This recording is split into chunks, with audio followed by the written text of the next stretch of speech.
Salut Melvin, tu m'entends? Ah voilà. C'est bon. Melvin, je suis bien content de te rencontrer. Je vais juste resituer un peu, Melvin Boomer, qui tu es et d'où tu viens. Tu as fait beaucoup de danse, tu viens de la danse, tu as énormément de breakdance, tu as déboulé vraiment dans une série que tout le monde a vue, Le Monde de Demain. C'est une série où tu interprètes le rôle de Joey Starr, tu portes le rôle de Joey Starr, tu es accompagné par Anthony Bajon qui fait Cool Chain. J'ai jamais vu autant de noirs à la télé. À mon avis, ça va péter là. T'es qui toi, Miss Météo?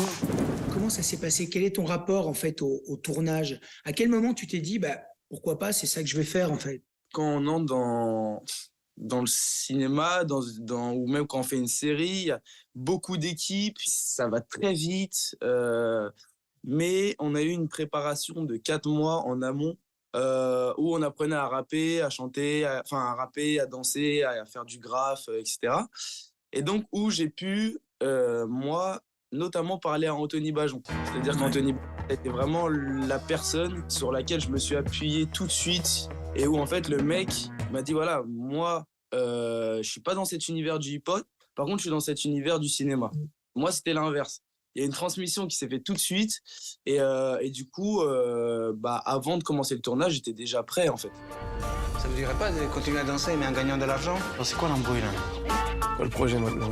Le projet, c'est conquérir Paris, mon pote. Et vu que Joey Starr, je l'ai travaillé vraiment d'une manière, je sais pas si elle m'est propre, je pense qu'il y a beaucoup d'acteurs qui font ça, mais je suis allé très loin pour vraiment essayer d'être lui et de pas le caricaturer. Je brûle, carbonise, ironise, attaquant de tous côtés ou frappant sans pitié, yo, chaîne dealer. Ok, poussé par tous les vents dans le Mistral, notre pro se fait mal. Notre style impose, explose, DJS, Cool Chain, Joey Starr, solo squat. Aujourd'hui, on te retrouve dans un film qui est complètement l'antithèse du monde de demain, qui s'appelle Sage Homme, de Jennifer de Voldereux. Bienvenue à toutes les nouvelles étudiantes. C'est qui Meyer? Sage-femme. Toi. J'ai dit à tout le monde que j'avais eu médecine, donc tu fermes ta gueule, d'accord? C'est un récit initiatique. C'est l'histoire d'un gamin qui sait pas trop ce qu'il va faire de sa vie et qui finalement trouve une voie. Tenez. Non, mais je peux mettre ça, donnez-moi la bleue. Le premier outil de la sage-femme, c'est d'avoir de bonnes pompes. Tous les jours, on court un vrai marathon. Yo, comment ça se passe ce début d'année là? Nonchalance. Et quand on rentre quelque part, on se présente. Manque de sérieux en classe. Aucun engagement. Et après, tu nettoies tout ce qu'il y a là et les bassins derrière. Putain! Moi, j'aimerais savoir comment tu arrives sur ce film après Le Monde de Demain. Tu as passé les castings, comment ça s'est passé? Parce que c'est tellement différent.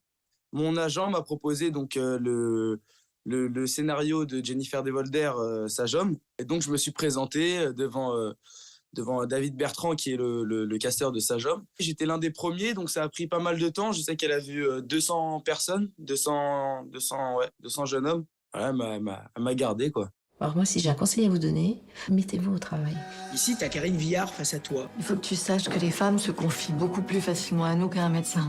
Donc c'est très important que tu les écoutes. J'imagine que Karine a joué le rôle du mentor, c'est-à-dire qu'elle t'a probablement beaucoup accompagné et beaucoup apporté, non? J'ai toujours eu des gens dans ma vie qui sont arrivés et qui m'ont accompagné, qui m'ont donné du soutien et qui m'ont fait confiance et ce qui m'a donné une confiance. Et c'est vrai qu'après, on est arrivé sur Karine Viard, qui est d'un autre niveau même, je pense, et qui, avec la carrière qu'elle a, et ouais, elle m'a énormément apporté, mais elle s'est pas imposée. Elle n'est pas venue en disant, voilà, moi je connais tout, je sais tout, et elle n'est pas venue du tout comme ça. Ça a été vraiment de la transmission. Je regardais comment elle faisait, des fois elle voyait que je galérais, elle venait me donner un petit coup de main. Bon il a très bien appris sa leçon, non? Il est médecin quand même, hein? Mais pas encore. Tu vois la question que tu posais l'autre jour, si tu devais être médecin ou sage-femme. C'est ton engagement qui compte, qui fera de toi l'homme que tu as envie d'être. Dans le film, en fait, on a eu des vrais personnels soignants et qu'il y a pas mal d'acteurs du film qui ont leur vrai rôle. C'est-à-dire que le policier va être un vrai policier. Le médecin va être un vrai médecin. Ce qui crée une atmosphère hyper convaincant, quoi. Ce qui, moi aussi, m'a aidé à être encore plus proche de mon personnage, quoi. C'est à toi de pousser ton cri.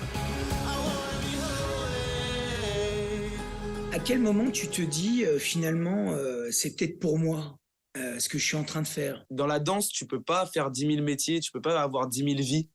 Et dans le cinéma, après coup, je me suis dit, mais je peux être qui je veux, tu vois. Je peux avoir 10 000 vies, je peux avoir 10 000 métiers. Je peux être autant Joey Starr que Léopold dans sa job. C'est génial.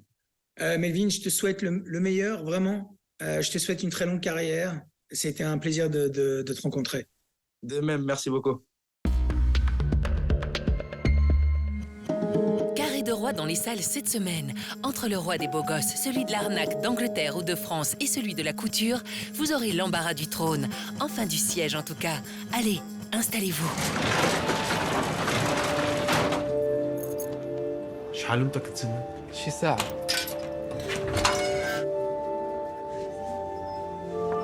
ويدك خفيفة؟ كنخدم في ساعة. دابا تشوف. كيبان عجبها الحرفة بصح.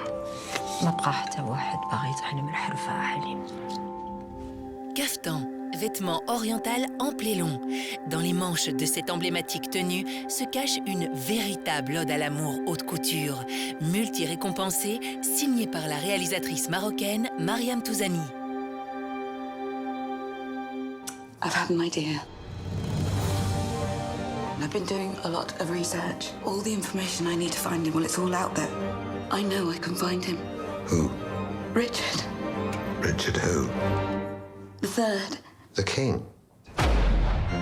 Si, comme tout le monde le sait, le roi d'Agobert avait pour coutume de mettre sa culotte à l'envers, personne ne sait par contre où se trouve celle de Richard III, à moins qu'une obstinée du genre de Sally Hawkins ne s'acharne à retrouver la dépouille du souverain.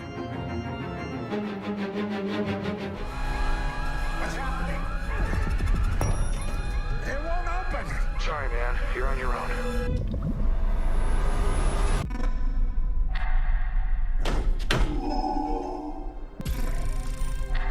Number 3, come in.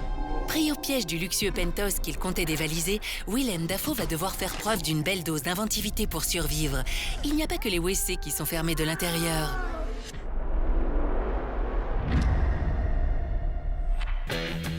We're thieves, but we help the wrong person steal the wrong thing and unleash the greatest evil the world has ever known. The Red Wizards created an army of the undead. Sounds lovely. Quite the opposite. I know I was being ironic. I find irony is a blade that cuts he who wields it most especially. You're not a lot of fun, are you? Prenez garde, le mal règne. Et ce ne sont pas le beau Chris Pine ni la fougueuse Michelle Rodriguez qui vous diront le contraire dans cette adaptation 100% ludique et trépidante du légendaire jeu de rôle.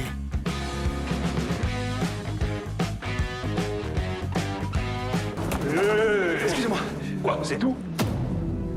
Vous voulez donc que je déclare la guerre aux protestants et à l'Angleterre? Ce serait intelligent que d'avoir peur. Votre Éminence, Il est dit. Buckingham et la reine vont enfin pouvoir se retrouver. La reine préfère le déshonneur à la guerre. Elle aura le déshonneur. Et nous aurons la guerre. Premier volet d'une saga en 2 parties, Martin Bourboulon revisite le grand classique d'Alexandre Dumas, quand Duris rime avec Aramis, en s'entourant de Vincent Cassel et de Pio Marmaille pour lui prêter main forte. Un pour tous pour un.